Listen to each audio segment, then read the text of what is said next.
have gazed in awe at the night sky. In watching their slow yet relentless movement across the heavens, people discovered that the changing pattern of the stars precisely matched the ebb and flow of seasons. This allowed for the development of the calendar and the rise of agriculture. But some objects in the sky followed neither pattern nor orderly path, seeming to defy the natural laws that bind all things. These unidentified flying objects, or UFOs, challenged human understanding, provoking a quest that continues to this day.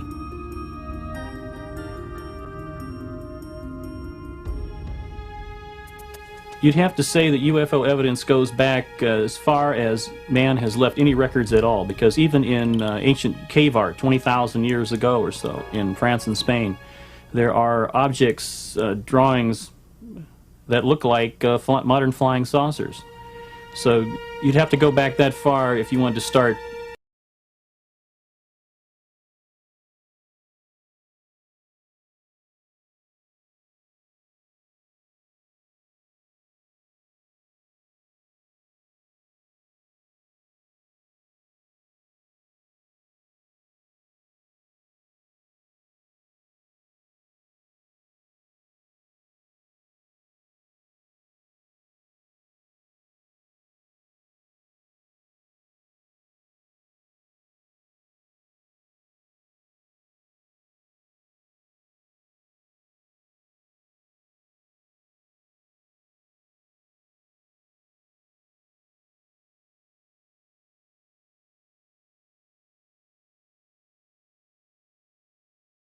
Records in which people describe different kinds of flying objects which they have seen.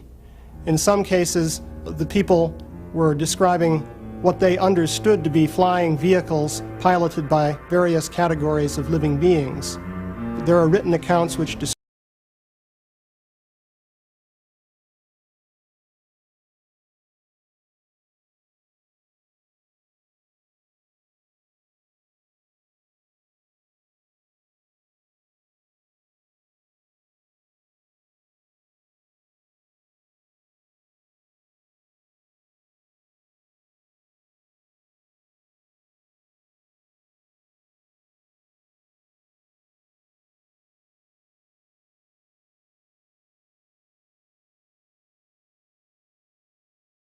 an alien in a space helmet. Is it a diving helmet, or is it just a decorative piece of work from a science fiction writer of several thousand years ago? So the further back you go, the harder it is to interpret. Despite increasing public support for the notion that UFOs may have been visiting the Earth since the dawn of history, the scientific community is overwhelmingly skeptical about the subject. Ancient people saw weird things in the sky, and they were convinced that these were symbols of God's intentions. Their lives were controlled by the gods. And in every case that I am aware of, there is an alternate explanation. It could have been a meteor, which they didn't understand. It could have been some ball lightning. It could have been any kind of thing that was just totally unknown to primitive man, and so they always interpret these things in terms of supernatural. Despite scientific skepticism, the annals of human affairs contain many curious examples of strange objects seen in the sky. One of the earliest written records of an encounter with a UFO comes from Egypt, more than 3,500 years ago.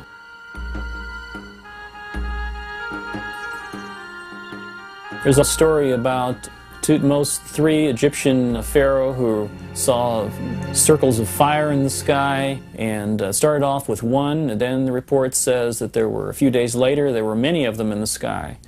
And he was so impressed that this was recorded on a papyrus and considered very momentous.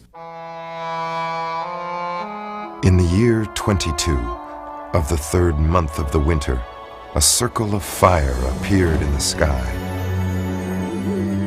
After some days, it became more numerous and shone with the brightness of the sun. extending to the very limits of the heavens. The records of Pharaoh Thutmose, 1480 BCE. Centuries later, during his invasion of Asia, the mighty Greek leader Alexander the Great is chronicled as having witnessed UFOs. While crossing a river in 329 BC, Alexander and his men observe what are described as gleaming silver shields in the sky.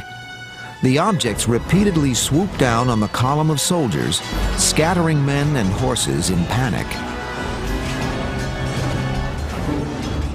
7 years later, while attacking the Phoenician city of Tyre in the eastern Mediterranean, Alexander again encounters UFOs. Recorded by observers on both sides of the conflict, one of the objects suddenly shoots a beam of light at the city wall, which crumbles into dust, allowing Alexander and his troops to easily breach the defenses and take the city.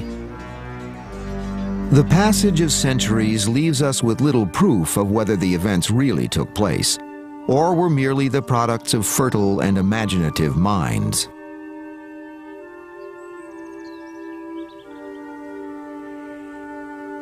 Remember, the working hypothesis for historians for hundreds of years has always been that mankind is alone, that there are no intruders from outer space, that there were no advanced civilizations, that our civilization, and each generation thinks this, is at the peak. We're it. Well, unless you throw out those assumptions, there's no way you're going to get at the truth of these old accounts. Many of the accounts are mystifying indeed. Medieval Europe was the scene of a mysterious incident in 1463 when a strange slab-like object reportedly appeared in the sky. Surrounded by flames and a bright light, it glided eerily above the landscape. This drawing was made by Hermann Schaden, a witness to the event. A century later, another witness recorded this unearthly occurrence above the skies of Nuremberg, Germany. On the morning of April 14, 1561, huge round cylinders were said to have appeared above the city. Smaller circular objects emerged from them, appearing to engage in battle with one another. 5 years later, a similar display was reported above Basel, Switzerland. This time, many of the objects attacked one another, were consumed by fire, and then vanished without trace.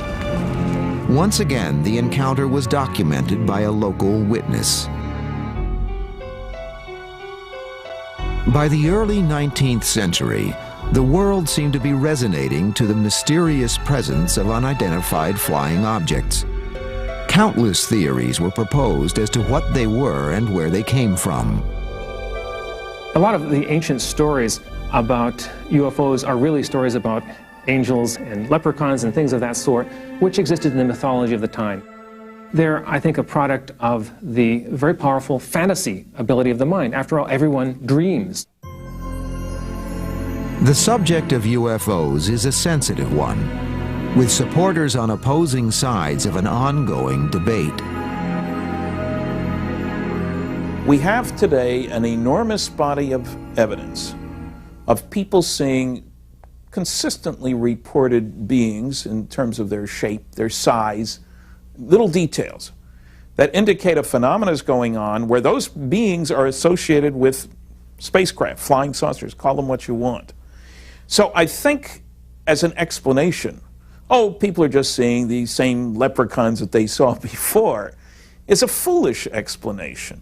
Maybe the people back then were seeing the same little gray guys that are coming here now. For centuries, scholars have grappled with the question of what UFOs may be, the possible identity of their occupants, and where they may have come from.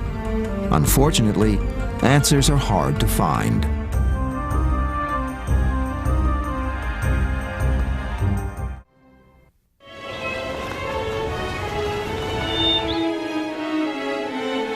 The saga of events that once played out against the landscape of the Middle East is enshrined in the Western world's most revered book, the Holy Bible.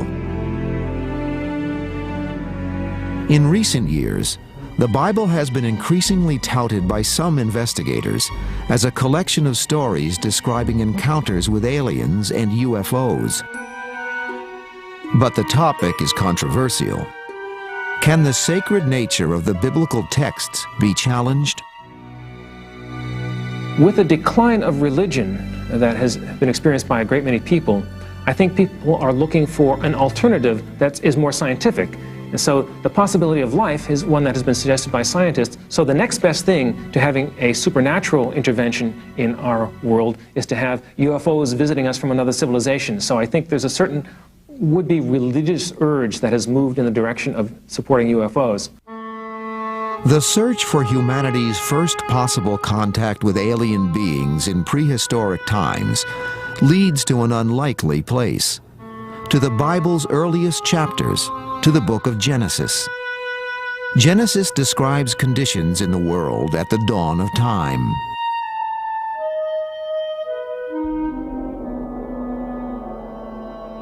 There were giants in the earth in those days, and also after that, when the sons of God came in unto the daughters of men, and they bore children to them.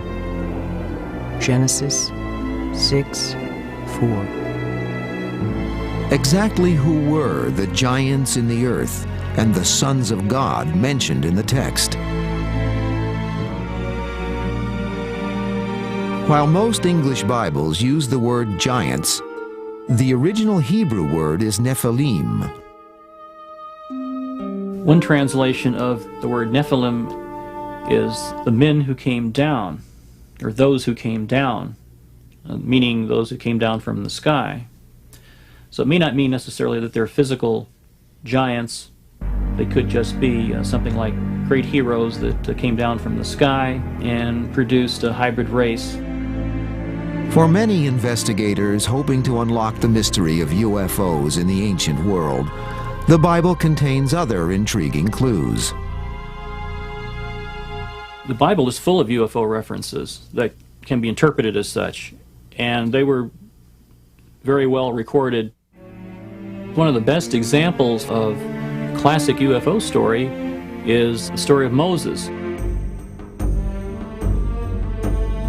3,500 years ago, an epic period in biblical history begins when Israelite slaves are finally released from bondage in Egypt. Under the leadership of Moses, they begin a 40-year trek through the wilderness en route to the Promised Land. But according to the Bible, something very mysterious guides the multitude through the barren desert.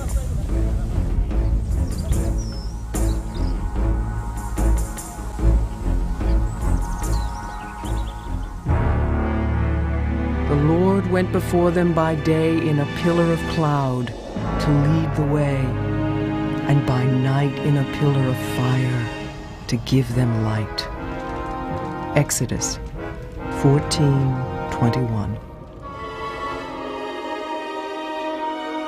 Some believe the biblical passage contains another dimension to the meaning long cherished by most Christians and Jews.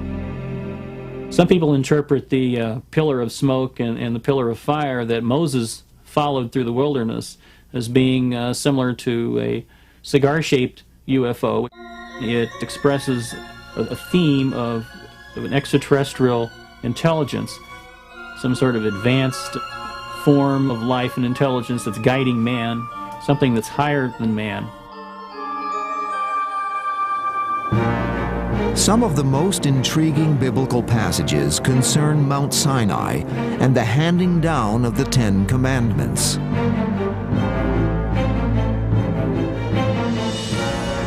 Mount Sinai was covered in smoke because the Lord descended upon it in fire, and the smoke ascended as the smoke in a furnace, and the whole mountain quaked loudly.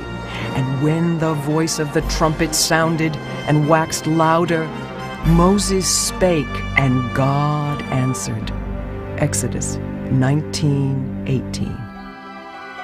When Moses returns with the Ten Commandments after his encounter with God or Jehovah on Mount Sinai, his skin mysteriously shines with an unearthly glow. His hair has turned snow white. The story of Moses has been tied in with an extraterrestrial encounter. His hair was turned white, which some have linked with the possibility of radiation exposure and so forth. It's easy to see how this could be regarded as a classic UFO encounter. The notion that the Israelites may have been led to the Promised Land by some form of extraterrestrial entity has attracted many adherents in the last few decades. But understandably, scientists and religious leaders fiercely challenge the idea. We're dealing very much with an interpretation, and we're dealing with an issue that I think has potential for being highly controversial, because after all, if you say that Jehovah is an ET, then that changes the basis of Judaism and Christianity in a very fundamental way. But it is a question of interpretation. It's so easy to speculate. You can look at almost any story and find something that could have been signs of an extraterrestrial. But what you have to do, if you want to have such an incredible explanation, you have to have very strong proof. Otherwise, you're just gullible. Hints at possible biblical connections with extraterrestrials or UFOs are not confined to the book of Exodus. In the second book of Kings, there is the intriguing story of the prophet Elijah, who lived around 900 years before the time of Jesus. While Elijah crosses the river Jordan with his son Elisha, a strange airborne craft appears.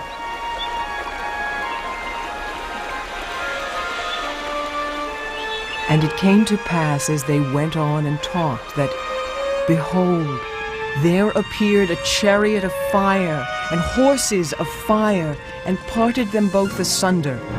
And Elijah went up by a whirlwind unto heaven. And Elisha saw it and cried, and saw his father no more. 2 Kings 2:11. In all ancient cultures, you will have descriptions of flying chariots of different kinds. For example, a chariot drawn by horses that flies through the sky and so on. In many cases, people today will interpret these as UFOs, that is, some kind of vehicle that flies under its own power. Just over 3 centuries after Elijah's ascent into heaven in a chariot of fire, another strange incident occurs. This time it concerns the Hebrew prophet Ezekiel. He is believed by some to have encountered alien spaceships on at least 4 separate occasions.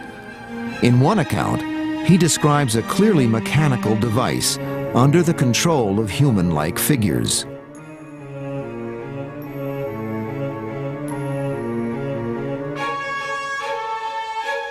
I saw 4 wheels, one wheel beside each cherub. In appearance, they were like sparkling topaz, and all 4 were alike, like a wheel within a wheel. They moved in any 4 directions, never swerving from their course. Ezekiel 10:8. Based on the biblical description of the strange flying device, in the 1960s, NASA engineer Joseph Blumrich constructed this model. Is this what Ezekiel saw? I don't know what Ezekiel saw, if he saw anything. One possibility is he was dreaming. Another possibility, he had some hallucinogenic mushroom or something of that sort.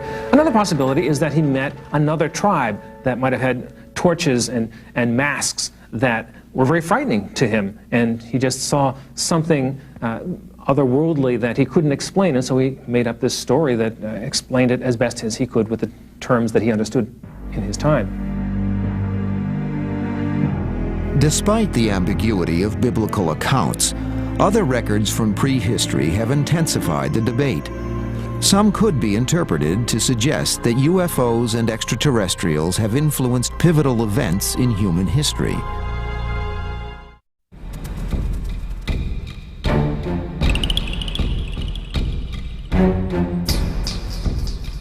Artifacts discovered throughout the Near East speak of a time when humanity's ancestors came to Earth from the heavens.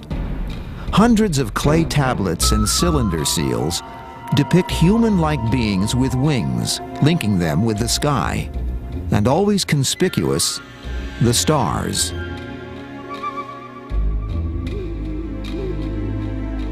If you look at the ancient history of the Near East and consider the Sumerians and Babylonians, you'll find that these peoples believed that their civilization was given to them by beings who came down from the heavens.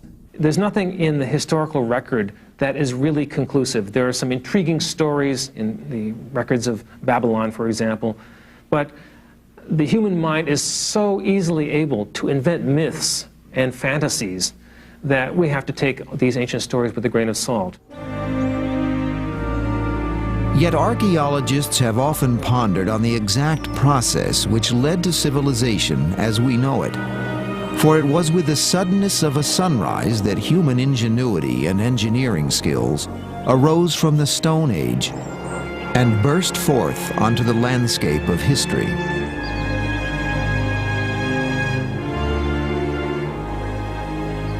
The Sphinx and the Great Pyramid at Giza are two of the greatest enigmas of all time. The exact dates of their construction are still cause for debate. How these ancient people developed the technology to build the Great Pyramid with a discipline and precision still unmatched today is unknown. The Great Pyramid of Egypt stands more than 450 feet tall. It weighs more than 6 million tons, and it has a footprint in excess of 13 acres. It's perfectly aligned to true north, south, east, and west. To achieve that precision of alignment with a monument on this scale is an extraordinary technological feat, and one that is continuously overlooked by our scholars today. Suddenly, out of nowhere, this extraordinary monument, a high-tech achievement by any standards, just appears on the desert. This is a great mystery, totally unexplained by conventional history, and one that requires us to use our minds and our imagination and intelligence to try to work out what on earth is going on here and what it says about the origins of human civilization, of the origins of our society, and our view of the past and where we came from. My sense is that we're missing a huge part of the human story. I think it's possible, indeed probable, that we are a species with amnesia, that we've lost the record of our story going back thousands of years before so-called history began. And I think if we could go back into that dark epoch, we would discover many astounding things about ourselves.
To create enormous constructions, 12,500 feet above sea level, in an area where it's almost not possible to grow any food today. The altitude is so high that the crops come out of the ground stunted.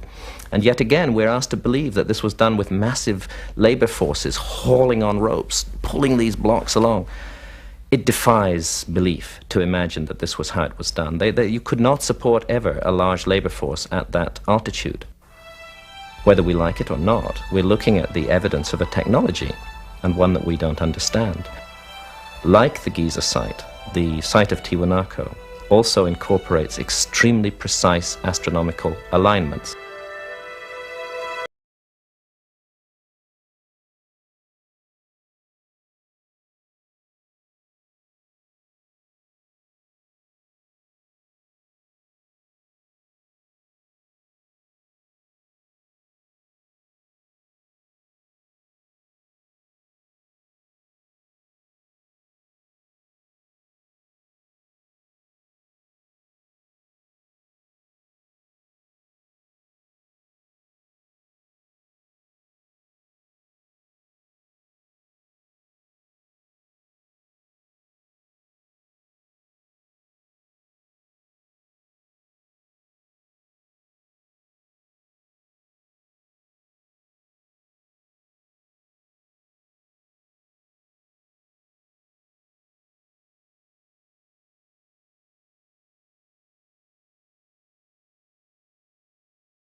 Many of these patterns of lines seem as though they're oriented towards the heavens in some way. We really don't know what they were for, or what or how they were interpreted by the people who made them. I think that this may be one explanation, that the Nazcans were projecting these into the sky and using them for religious and ceremonial purposes. But the Nazca lines really do constitute a mystery. No one really knows what they were for. Like so much of the ancient world, Nazca broods silently, its secrets lost in time.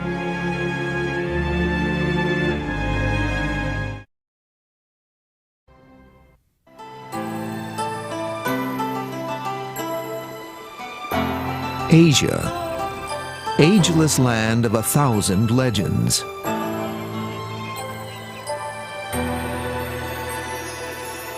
It is also a continent of intriguing riddles.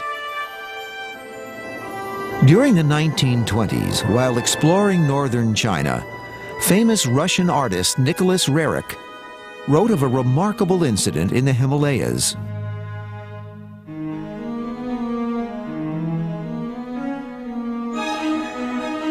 On August 5th, we were in our camp, and at about 9:30, some of our caravanners noticed a huge shining oval shape flying high overhead. It came from the north at great speed, crossing our camp before disappearing into the clear blue sky. It had a bright, luminous surface, brilliant in the sun. Nicholas Roerich, Travel Diary, 1926.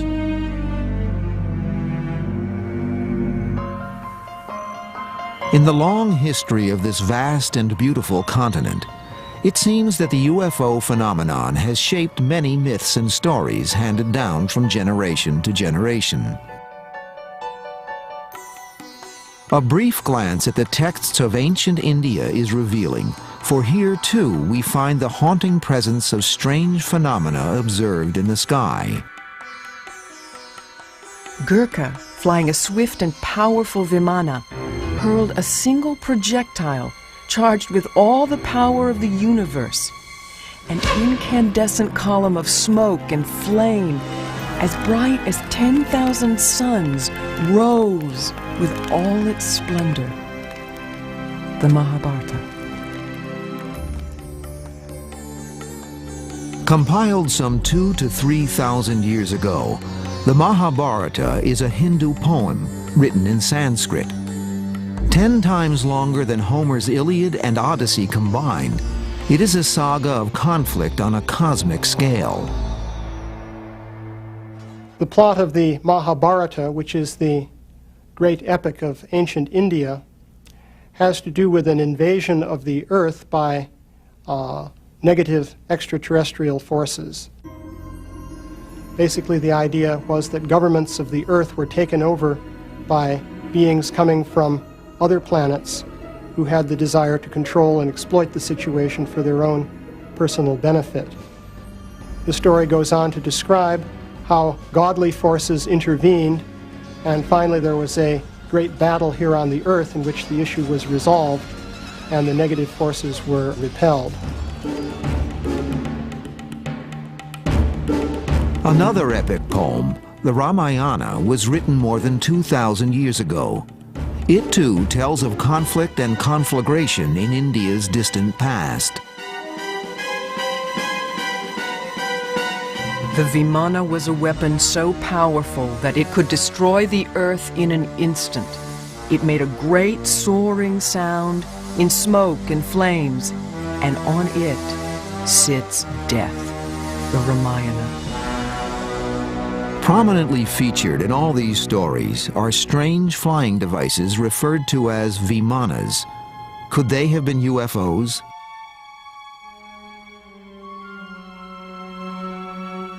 The Vimana is described in some detail, and its flight pattern is also described. It's quite interesting because it is very similar to the pattern of flight which is described in the context of modern UFO sightings. For example, the Vimana would move in a very abrupt zigzag fashion. It would sometimes disappear from sight.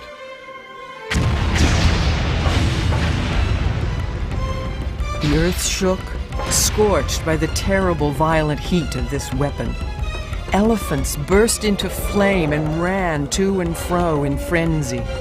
Over a vast area, other animals crumpled to the ground and died. From all directions, the arrows of flame rained continuously and fiercely from the Vimanas. The Mahabharata.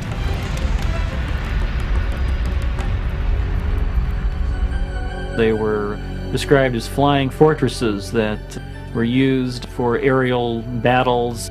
They also attacked people on the ground. They sent out missiles, according to these translations, interpretations. Sort of like a modern UFO report, except war was taking place. Could great aerial battles have been possible more than 2,000 years ago? Compelling though the stories may be, the debate continues over whether they were fact or fantasy. I think the ancient Hindu descriptions of flying machines are probably fantasies, sort of like the Buck Rogers myths of flying rocket ships long before they really existed.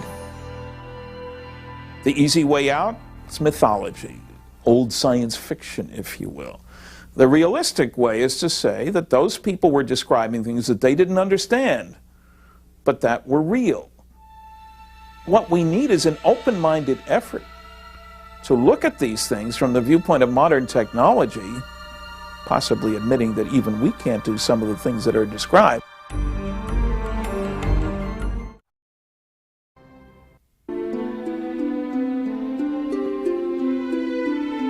While many believe that the Earth has been visited by extraterrestrials in their spacecraft, could this indeed be possible?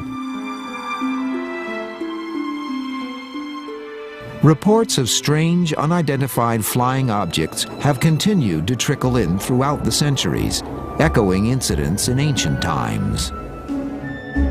By the 1940s, the term flying saucer had entered the vocabulary of a fascinated world. Suddenly, seemingly everywhere, the skies were filled with UFOs of every description.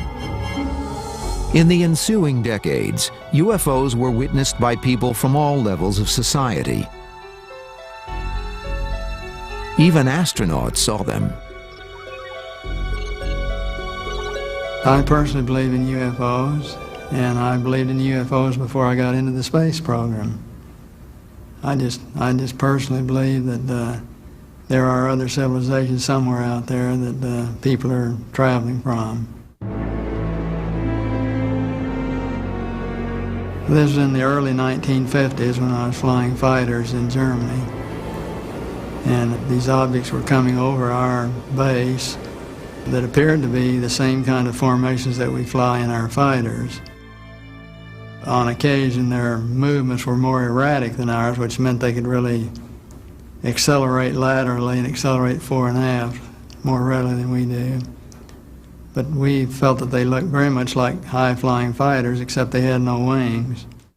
They were certainly higher and faster than any airplanes we know of here on Earth at that particular time, and they certainly appeared to be saucer-shaped and metallic.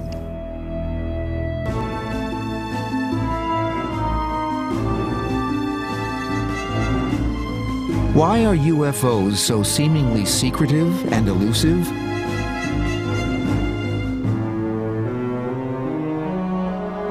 If extraterrestrials are visiting the Earth, some believe that this question only can be answered by direct face-to-face contact with them.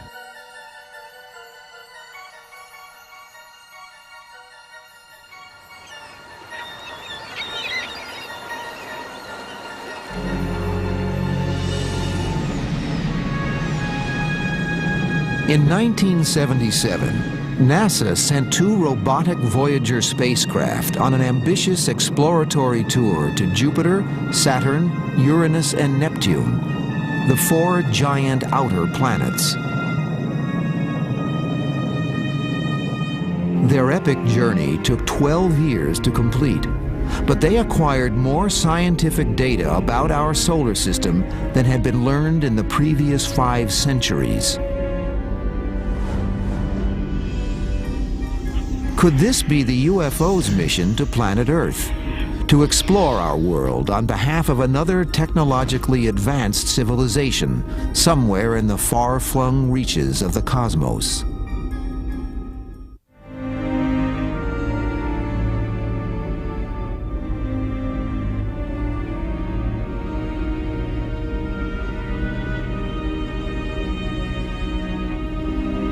While we now know that the chances of finding intelligent life in our solar system are extremely unlikely, our sun is but one of billions in our galaxy, and the galaxy itself is but one of countless galaxies spread throughout the universe. With these odds, can we be alone? In August 1996, scientists announced that life might have once existed on Mars. Just a few months earlier, the first planet orbiting another sun was confirmed. Though 8 light-years, or a staggering 50 trillion miles from Earth, on the cosmic scale, that is literally just down the road from our own backyard. Today, we know a lot about the universe, and we know there really is a possibility that there could be life out there, but most of what you hear about it is nonsense, because people accept the most bizarre stories without proof. And there are many stories from all over the world of people seeing strange lights in the sky. Some of them are true. There are strange lights in the sky, but they usually have an explanation. There are all kinds of things going on around us, and the average person doesn't know about this, and they see something weird, and they say, wow, it must be extraterrestrial. So there's a tremendous amount of gullibility all over the world. We live on a planet revolving around a star in the middle of an unknown infinity of space. Isn't it arrogant and stupid to imagine that we're the only life in this enormous universe? If you take our ancient texts seriously, they all tell us that the universe was created as a home for life, that the universe is full of life. I think it's obvious that there are many other intelligent life forms in the universe, and I don't dismiss for a moment the possibility that they have visited Earth, perhaps in the past, perhaps even now. Every day, the world seems to be getting smaller. It's time to get closer by exploring the lives, the cultures, and the histories that made the world what it is today. It's time to globalize yourself. History International, because what happens over there matters over here.